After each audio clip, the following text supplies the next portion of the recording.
Hello, my name is Fred Barrett. I'm an associate professor of psychiatry and behavioral sciences at the Johns Hopkins University School of Medicine. I'm also a faculty member of the Johns Hopkins University Center for Psychedelic and Consciousness Research.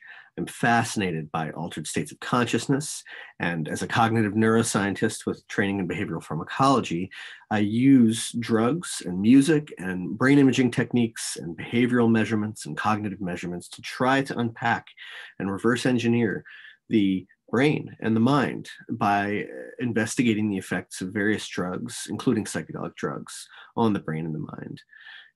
My talk focuses on psychedelic drugs, and I try to bring you through a brief history of psychedelic drugs and their research within, a previous and the current wave of psychedelic research interest.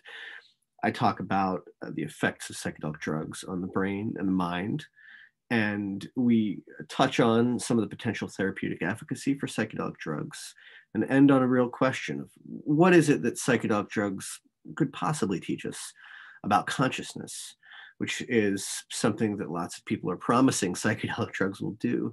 I really hope to engage during this Carta Symposium with some of these questions and the broad ask of what can drugs teach us about our mind, and what can drugs teach us about the brain, and what can we learn from the effects of drugs on the mind and the brain. And finally, what can we learn about the future of mental health from understanding all of these things?